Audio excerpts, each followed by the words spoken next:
के हो गए, कितने वर्ष के? अब जैसे ही ठाकुर जी 1 वर्ष के हुए तो भगवान का नामकरण संस्कार हुआ। श्री गर्गाचार्य जी महाराज नामकरण करने के लिए आए। गर्गाचार्य जी ने आकर के कहा, नंद बाबा कल का मुहूर्त अच्छा है, कल नामकरण कर देंगे, आज रात्रि विश्राम कर लेते हैं। बोले ठीक है। गर्गाचार्य जी बोले लेकिन एक दिक्कत है। यशोदा मैया बोली क्या? हम किसी के हाथ का बना भोजन नहीं करते, खुद बना के अपने ठाकुर जी को भोग लगा के तब पाते हैं। यशोदा मैया बोली अरे तो इसमें दिक्कत की क्या बात है, मैं आपको चूल्हा दे देती हूं, आपको बर्तन दे देती हूं, सारी सामग्री दे देती हूं, आप बनाइए। गर्गाचार्य जी बोले जो जो कृपा, दे दीजिए। यशोदा मैया ने सब सामग्री दी, गर्गाचार्य जी ने भोजन तैयार किया। अब बढ़िया एक पात्र में खीर बनाई, खीर में इलायची डाली, केसर डाला, मिश्री डाली, बढ़िया सुगंधित, आहा अति आनंदित खीर बनाई। खीर भी पता कौन सी अच्छी लगती है? वो रबड़ी जैसी हो जाती है, गाढ़ी गाढ़ी। कई लोग पतली पतली खीर बनाते हैं, लेकिन खीर बढ़िया लगती है, गाढ़ी गाढ़ी हो जाए, उसमें बढ़िया केसर का सा। आ गया मुंह में पानी। तो सोचो ठाकुर जी की क्या दशा हुई होगी जब गर्गाचार्य जी ने बनाई। यही हुआ, जैसे ही गर्गाचार्य जी ने खीर बनाई, अपने शालिग्राम भगवान के सामने जैसे ही उसको सजाया, तुलसी छोड़ करके, और त्वदीयम वस्तु गोविंद तुभ्यमेव समर्पयेत् ग्रहाण सुमुखो भुक्त्वा प्रसीद परमेश्वर, ये भोग लगाने का मंत्र है। अब गर्गाचार्य जी का नियम था कि वो जब भोग धरते थे ना, उसके बाद 108 माला करते थे नेत्र बंद करके, और 108 माला होने पर तब भोग अनौसर करते थे। गर्गाचार्य जी ने भोग रखा और जैसे ही आंख बंद करके नाम जप करने लगे, अंदर आंगन में ठाकुर जी बलराम जी के साथ खेल रहे थे। अभी 1 वर्ष के हुए, थोड़े थोड़े चलते हैं फिर गिर जाते हैं, फिर घुटमुन घुटमुन चलते हैं, फिर खड़े होते हैं, फिर गिर जाते हैं, ऐसी स्थिति में है। तो ठाकुर जी बलराम जी के साथ खेल रहे थे, खेलते खेलते अचानक रुक गए। बोलना तो जानते नहीं, थोड़ा थोड़ा बोलते हैं। बलराम जी बोले का भयो? अच्छा, मनी मन में दोनों की बात होती है। ठाकुर जी बोले अरे भैया आज एक बहुत जोर को भगत आयो है, नामकरण करवे आयो हमारो। माने ऐसी जोर की खीर बनाई है, वहां में बढ़िया केसर डाली है, इलायची डाली है और मिश्री डाली है, बिल्कुल रबड़ी जैसी खीर है। मेरा तो मुंह में पानी आ रहा हो, खावे को मन कर रहा है। ताऊ जी बोले तो फिर रुको काई को, चलो जा, और बढ़िया लगे तो मुक्कू भी बुला लियो। ठाकुर जी बोले ठीक है। गुटमुन गुटमुन गुटमुन चल के ठाकुर जी जैसे तैसे मटक मटक के बाहर पहुंचे, और यहाँ गर्गाचार्य जी बैठे थे, नाम जप कर रहे थे। आगे उनके शालिग्राम भगवान के सामने खीर रखी थी, ठाकुर जी ने उठाई और गोद में रख करके और बढ़िया प्रेम से पान लगे, मुंह पे पूरे पे लगा लियो, नाक पे लग गई। छोटे छोटे हाथ हैं ठाकुर जी के, प्रेम से पा रहे हैं। गर्गाचार्य जी के जैसे ही भजन पूर्ण हुआ, माला नीचे रख के जय हो मेरे शालिक। खीर कहां गई? तभी देखा तो थोड़ी दूर पे ही महाराज हाथ पांव सब सने हैं, मुंह पे पूरी खीर गिरी है और नीचे फैली पड़ी है, और ठाकुर जी प्रेम भाव से खीर खा रहे हैं। और जैसे ही गर्गाचार्य जी ने देखा तो हंसने और लगे। 2 दतुइयां दिख रही हैं ठाकुर जी की, अभी 2 ही दांत आए हैं। अरे यशोदा देख, तेरे लाला ने कहा कियो, मेरे ठाकुर जी को भोग झूठो कर दियो सबरो। यशोदा मैया दौड़ी दौड़ी आई, बोले बाबा बाबा बाबा नाराज मत हो, छोटो बालक है, आप क्षमा कर दियो। और बोले देख पूरी खीर खा गए। बोले वो तो बहुत बड़ी सौभाग्य की बात है कि खीर खाई, नहीं तो ये शालिग्राम को गुलाब जामुन समझ के खा जाए। नंद बाबा तो अपने शालिग्राम भगवान छुपाते डोले, क्योंकि याकू ऐसा लगे ये खावे वाली वस्तु है। वो तो बाबा कृपा है कि आपके शालिग्राम ना खाए, यानी खीर ही खाइए। मैया ने लाल जी को उठाया, भीतर ले जा करके आंगन में छोड़ दिया। बाहर आई, फिर से चौका लगाया, दूसरी सामग्री दी। गर्गाचार्य जी ने फिर से खीर बनाई, ठाकुर जी से क्षमा मांगने लगे। बोले वो छोटा बालक है, नाथ क्षमा कर देना, आप भोग लगाओ, नाथ क्षमा कर देना, आप भोग लगाओ। जैसी माला जपन लगे, ठाकुर जी फिर रुक गए भीतर। दाऊ दादा बोले लाला अब के कहा भयो? बोले भगत है तो बढ़िया, खीर भी बढ़िया बनावे, लेकिन मैया तो शिकायत कर दे हमारी। अच्छा लाला कोई बात ना, अब की बार और बढ़िया खीर बनाइए, तू जाके चख के आ। ठाकुर जी फिर से गए, गुडमुन चल करके गए, उठाई खीर का पात तो फिर से खाने लगे। गर्गाचार्य जी की जैसे ही माला पूरी हुई, देखा अब तो खड़े ही हो गए, नहीं रहना हमें यहाँ यशोदा, देखते रहो लाला फिर से हमारा भोग झूठो कर दिए सबरो। यशोदा मैया बोली क्षमा कर दो, मैं अपने बालक को किसी कमरा में बंद कर दूंगी, लेकिन आप नाराज मत हो। ठाकुर जी को ले जाके एक कमरे में छोड़ दिया और मैया ने फिर से सब सामग्री दी। ठाकुर जी ने खोली खिड़की और खिड़की पकड़ करके अब 1 वर्ष के ठाकुर जी और गुस्सा में देख रहे हैं गर्गाचार्य जी को। गर्गाचार्य जी भी देख रहे हैं, शैतान बालक। ठाकुर जी भी मन मन सोच रहे हैं, दारी के अभी तो तेने शैतानी देखी ना है हमारी, अब के बना तो को बताऊंगा मैं। गर्गाचार्य जी ने भोग बनाया, तीसरी बार भोग रखा। ठाकुर जी क्षमा कर दियो, छोटो बालक है, अब की बार भोग लगाओ। और जैसे ही त्वदीयम वस्तु गोविंद नाम जप करने लगे, ठाकुर जी उतरे और धीरे से खिड़की खोली, दरवाजा खोला, गुटमुन चल करके बाहर आए और उठाया खीर का पात्र। और जैसे ही पाने लगे, गर्गाचार्य जी को संदेह हो गया था कि कहीं बालक फिर से तो नहीं आ गया। जैसे ही नेत्र खोल करके देखा तो नन्हे से गोपाल जी के ही 4 भुजा प्रकट हो गई। शंख चक्र गदा पद्म ठाकुर जी ने अपने भुजाओं में धारण कर लिया। चतुर्भुज नारायण के रूप में नन्हे से बालक के रूप में ही प्रकट हो गए। और एक भुजा से तो स्वयं खीर खा रहे हैं और अपनी झूठे हाथ से ही गर्गाचार्य जी को खिला रहे हैं। गर्गाचार्य जी नतमस्तक हो गए, बोले नाथ क्षमा करना, मैं आपके रूप को पहचान नहीं पाया। ठाकुर जी बोले हमने ये रूप आपको इसलिए दिखाया है कि कल जब आप हमको हमारा नामकरण करोगे तो हमारे ग्रह नक्षत्र देख करके आपको सब पता चल जाएगा कि मैं कौन हूं। लेकिन ये सच्चाई हमारी मैया को मत बताना कि मैं कौन हूं। आपको छुपाना है कि मैं परमात्मा। मैया अभी मुझसे प्रेम करती है, मुझे दुलार करती है, मुझे बहुत स्नेह देती है। यदि वाकू पतो चल गई कि मैं भगवान हूं तो कहीं मंदिर में दियावेगी मुझको पुजारी जी, या की पूजा करे करो, भगवान है ये, मुझको मंदिर में ना जानो, मैं तो मैया के पास ही रहूंगा। बंधुओं, आप जब बाल लीला सुनोगे तो आपको एक चीज पता चलेगी कि सबकी कोई ना कोई चाह है, लेकिन हमारे लाल जी की केवल एक ही चाह है कि मेरा भक्त सदा मुझसे प्रेम करे और जितना हो सके मुझसे प्रीति लुटावे मेरे ऊपर। उनको भगवान बनने का शौक नहीं है, सुबह शाम दिया बत्ती अगरबत्ती देखने का शौक नहीं है। आप प्रेम से क्या प्रदान करते हो, क्या देते हो, क्या सुनाते हो, वो उसके भूखे हैं, वो दिया करो।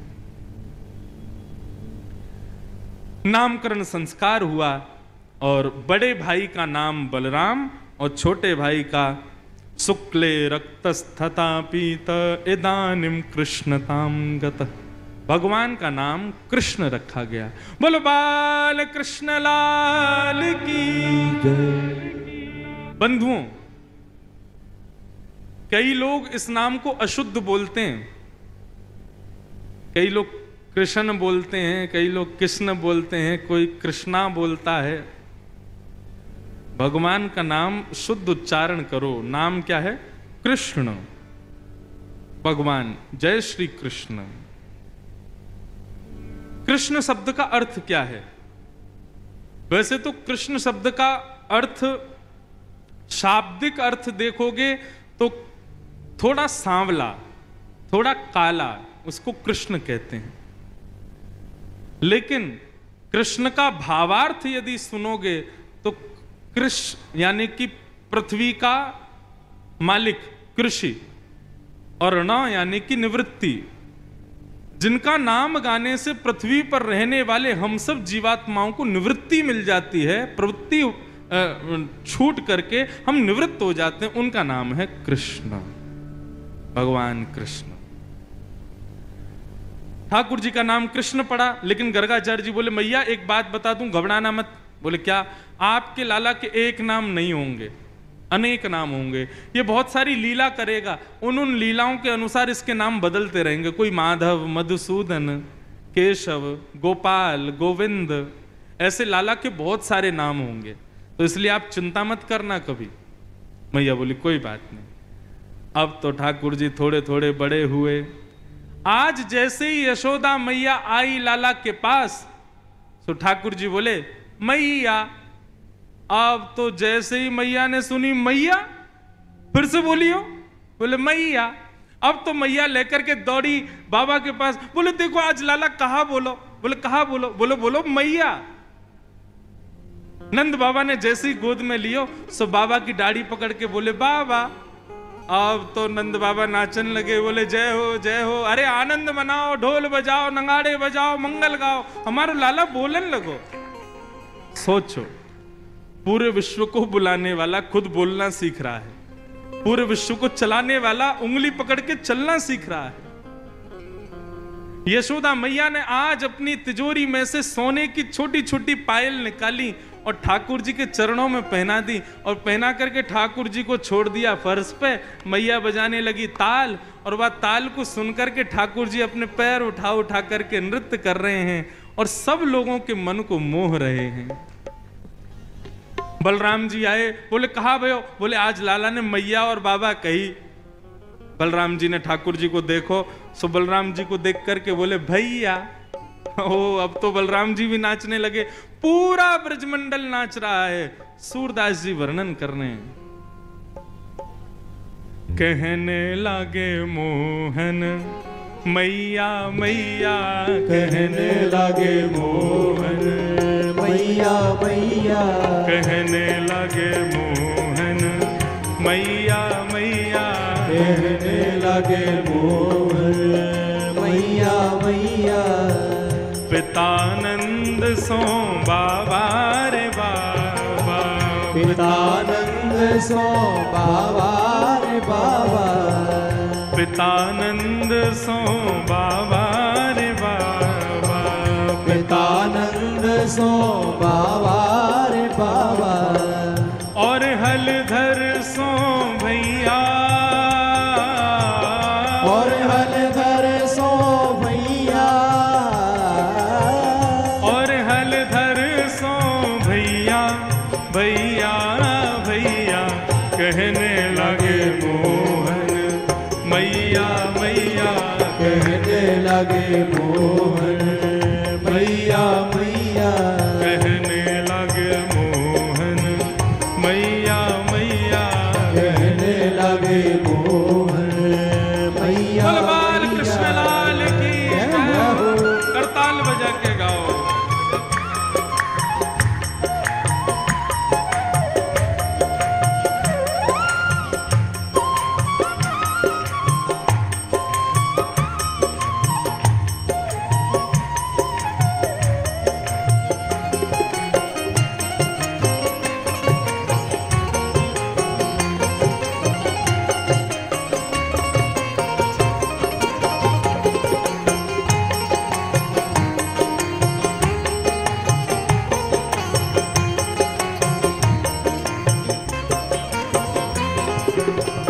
दूर खिलन जन जाओ लाल रे, दूर खिलन जन जाओ लाल रे, दूर खिलन मत जाओ लाल रे, दूर खिलन मत जाओ लाल रे। मारेगी काहू की गैया, मारेगी काहू की गैया, मारेगी काहू की गैया गैया गैया, कहने लगे मोहन मैया मैया, कहने लगे मोहन मैया मैया, कहने लगे मोहन मैया मैया, कहने लगे मोहन मैया मैया। गोपी ग्वाल सब करत कुतूहल, गोपी ग्वाल सब करत कुतूहल, गोपी स्वाल सब करत कुतूहल, गोपी ग्वाल सब करत कुतूहल, घर घर बजत बधैया, घर घर बजत बधैया, घर घर बजत बधैया, बधैया बधैया, कहने लगे मोहन मैया मैया, कहने लगे मोहन मैया मैया, कहने लगे मोहन मैया मैया, कहने लगे मोहन मैया मैया। सूरदास प्रभु तुमरे दर्श को, सूरदास प्रभु तुम्हारे दर्श में, सूरदास प्रभु तुमरे दर्श को, सूरदास प्रभु तुम्हारे दर्श में, हाँ चरणन की बलि जैया, चरणन की बल जैया, चरणन की बल जैया, जैया जैया, कहने लगे मोहन मैया मैया, कहने लगे मोहन मैया मैया, कहने लगे मोहन मैया मैया, कहने लगे मोहन मैया मैया, कहने लगे मोहन मैया मैया, कहने लगे मोहन मैया मैया। सूरदास जी वर्णन करते हैं, मणिखंबणि प्रतिबिंब बिलोकत, इतना सुंदर भाव है। नंद भवन में जो खंबे लगे हैं ना, उन खंबों में मणियां लगी हैं, और वो मणियां ऐसी हैं कि उन मणियों में प्रतिबिंब दिखाई देता है, मतलब जिस शीशे की तरह आप अपने आप को देख सकते हो। तो क्या होता है, बोले मणि में जब ठाकुर जी अपने आप को देखते हैं तो अपने आप को देख करके ठाकुर जी नाचने लग जाते हैं, कमर पे हाथ रखते हैं, सिर पे हाथ धरते हैं, फिर मटक मटक के नाचते हैं खुद को देख देख करके। सूरदास जी कहते हैं, इस रूप को देख करके गोपी ग्वाल बल जैया, सब गोपी ग्वाल आ करके लाला की बलैयां लेती हैं। ऐसी मधुर लीला है। अब आज की कथा जो है ना, अब ज्ञान वैराग्य तो सब गए कल, अब आज तो प्रेम ही प्रेम है, गाते ही रहो बस, एक के बाद एक ठाकुर जी की मधुर मधुर लीला है, और लीलाओं को गाया ही जाता है। बताएं क्या, सुनाएं क्या। ठाकुर जी अब मैया बाबा भैया सब बोलने लगे। अब ठाकुर जी की आयु हो गई कितनी, 3.5 वर्ष की। कितने हो गए ठाकुर जी? और जैसे ही ठाकुर जी 3.5 वर्ष के भये हैं, भगवान ने अपने अंग प्रत्यंगों में स्प्रिंग एक्टिवेट कर ली। अब तो इतना ऊधम मचाते हैं, इतना ऊधम मचाते हैं, जो महाराज किसी के वश में ही नहीं रहते। ठाकुर जी के ऊधमों का वर्णन सुखदेव जी एक श्लोक में नहीं करते, एक श्लोक के एक पद में करते हैं बस, और उसी से ही अनुमान लगा लो ठाकुर जी ऊधम कितना करते होंगे। जो बालक बच्चे बहुत ऊधम मचाते हैं, ऐसे माता पिता बेचारे बड़े परेशान रहते हैं, क्या करें, हमारे घर में तो बंदर आ गया है। यूं मत कहा करो बंदर आए, यूं कह दो गोपाल जी आ गए हैं। और एक बात कहूं, ठाकुर जी के ऊधम सुनने के बाद आप ये कह दोगे कि हाँ भैया हमारे बालक तो इनसे बढ़िया हैं, इतना ऊधम तो नहीं मचाते। आहा, क्या वर्णन कर रहे हैं।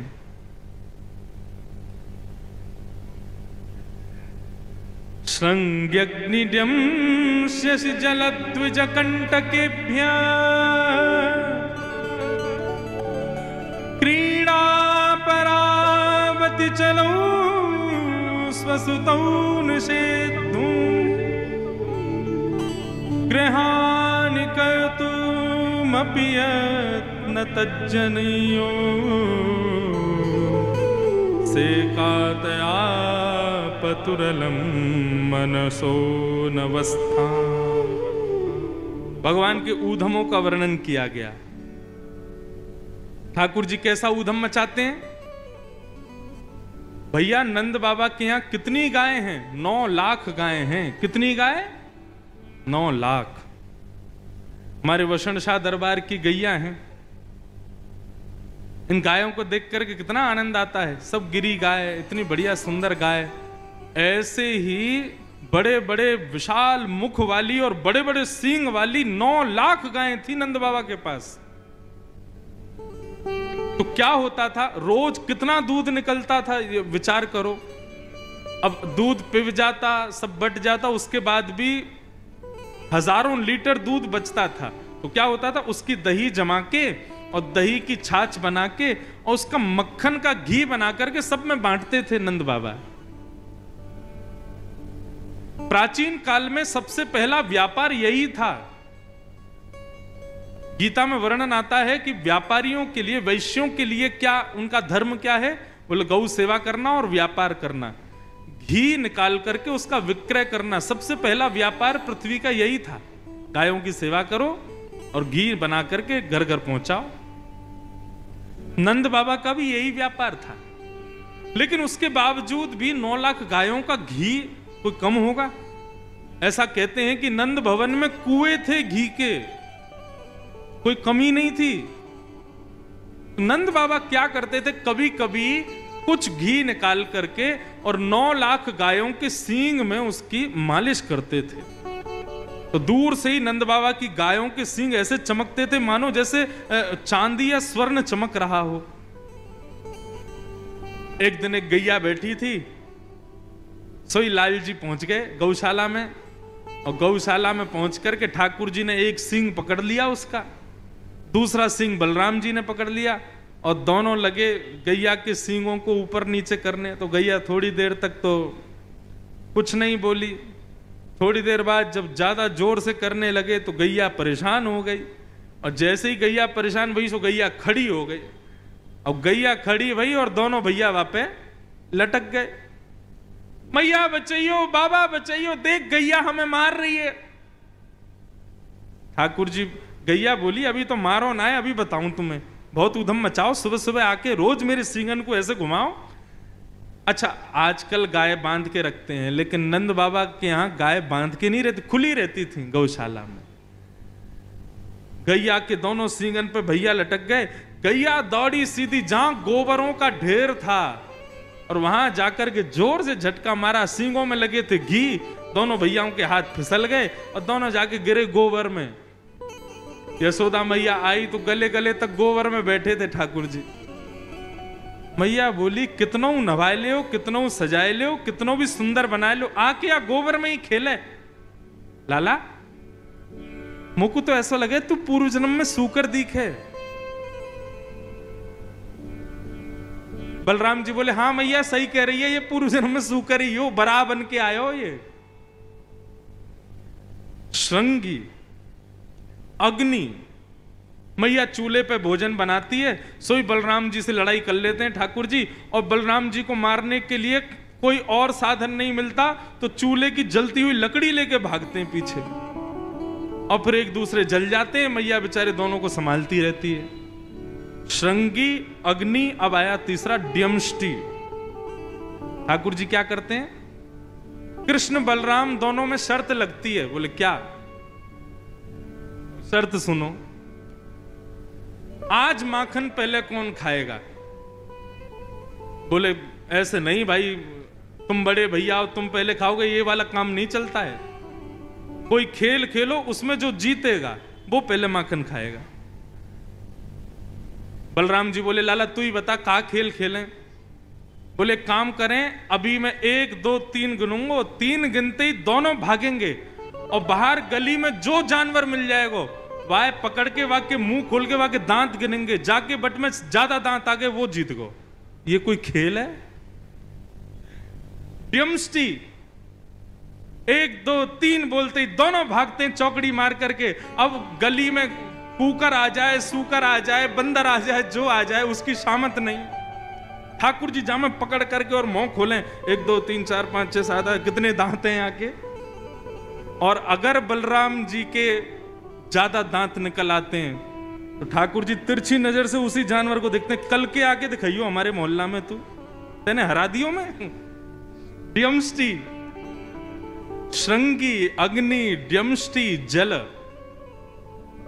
हमारे बालक हैं इतने उद्यमी। अभी तो 3 ही बाबू हैं, अभी तो 3-4 और बच्चे हैं। जल में कूद जाते हैं और कूदने के बाद ऐसा नाटक कर रहे हैं जैसे डूब रहे हो। मैया बचाइयो, देख तेरो लाला डूब रहा। अरे मैया जल्दी आ, तेरो लाला डूब जाएगा। मैया अरे मेरो लाला, मेरो लाला। जैसे पकड़ के लाला को खींचती हैं, सोई ठाकुर जी मैया को भी खींच लेते हैं। बोले आ गए आनंद, मैया भी डूब गई। ऐसो उधम मचा में। श्रृंगी, अग्नि, ड्यमष्टि, जल, और फिर आया द्विज, ब्राह्मण। ठाकुर जी ब्राह्मणों के साथ आनंद करते हैं। कैसे आनंद करते हैं? नंद बाबा रोज अग्निहोत्र करते हैं, हवन।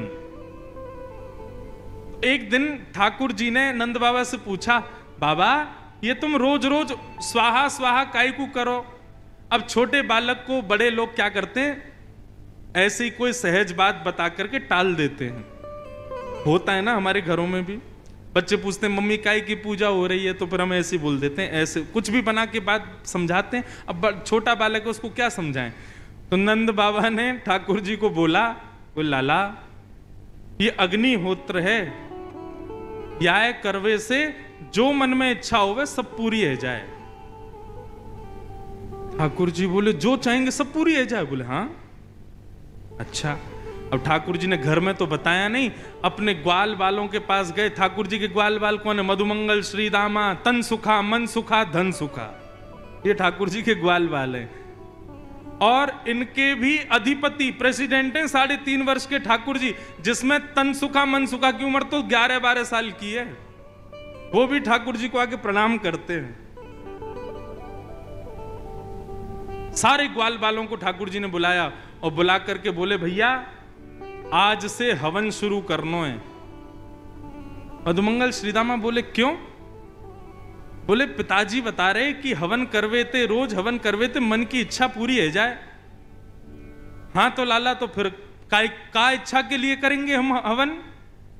बोले या हमारे करेंगे कि हम 4-5 उनकी सुंदर सुंदर बहू आ जाए। 3.5 वर्ष के ठाकुर जी हैं अभी। अच्छा बंधुओं, इन बातों को सुनकर के परब्रह्म वाली बातें मत सोचना, ये परब्रह्म ही है, लेकिन ब्रज में अपनी प्रभुता छोड़ करके लीला कर रहे हैं।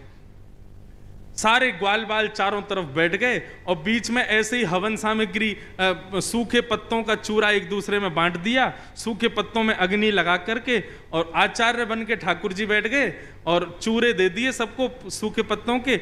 और बोले जैसे ही मैं कहूं स्वाहा सोई डाल दियो। और देख मधुमंगल श्रीदामा, तन सुखा मन सुखा धन सुखा, यदि मैंने कही स्वाहा और तुमने नेक भी विलंब कियो तो फिर मोते मत कहियो यदि काणी बहू आ जाए तो, मोते मत कहियो लूली बहू आ जाए तो। जैसे ही कहूं स्वाहा तुरंत डालनो है। लाला बोले तू बस बोल हम अभी डालें। तो ठाकुर जी कैसे खेलते हैं, ओम नमो स्वाहा, स्वाहा बोलते सब डालते हैं। अब कभी कभी ठाकुर जी करते हैं ओम नमो स्वाहा नहीं बोलते, इतने में देख अब तेरी कहानी आवेगी, तेने डाल दियो। ऐसा आनंद करते अपने ग्वाल बालों के संग। अच्छा हवन आज पूरा हो गया। हवन की पूर्णाहुति पे मधुमंगल ने ज्ञान दिया, लाला ऐसे हवन पूरे ना हुए करें तो कैसे हो? मैं बोले कोई भी यज्ञ की पूर्णता में ब्राह्मणों को भोजन कराना चाहिए, तब ही यज्ञ सफल माना जाता है। बोले हाँ तो चलो आज ब्राह्मण उनको न्योता दिया मैं। अब तो महाराज कन्हैया, मधुमंगल, श्रीदामा, तनसुखा, मनसुखा, धनसुखा और भी 2-4 और थे सखा ठाकुर जी के, सुबल, सब नाचते कूदते गाते हुए सब पहुंच गए ब्राह्मणों के घर। और ब्राह्मणों के घर जाके कहें आज हमारे घर यज्ञ हुआ है, आपको भोजन पाने आना है। पूरे गोकुल के ब्राह्मणों को निमंत्रण दिया है। अब स्थिति ये कि महाराज जब नंद भवन से निमंत्रण आता है ना, उस दिन ब्राह्मण सुबह से भूखे रहते हैं और नमक का पानी और पीते हैं ताकि भूख और तेज लगे। क्यों? बोले आज तो नंद भवन जाना है, 56 भोग मिलेंगे खाने को। और नंदरानी यशोदा और बाबा इतने प्रेम से खिलावे, खूब मना करें, बस बस बस है गयो, फिर भी 2-4 पूड़ी तो जबरदस्ती खवाई दें। तो या हमारे भैया सवेरे से ही भोजन त्याग दो और नमक को पानी लगे पीने में। सब ब्राह्मणों को जोर की भूख लगी। शाम का समय हुआ, बढ़िया वस्त्र आदि पहन करके, चंदन आदि लगा करके सारे ब्राह्मण पहुंच गए नंद भवन।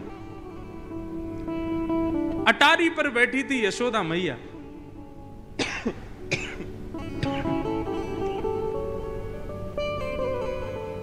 यशोदा मैया ने जैसी देखा इतने सारे ब्राह्मण, नीचे उतर करके आई।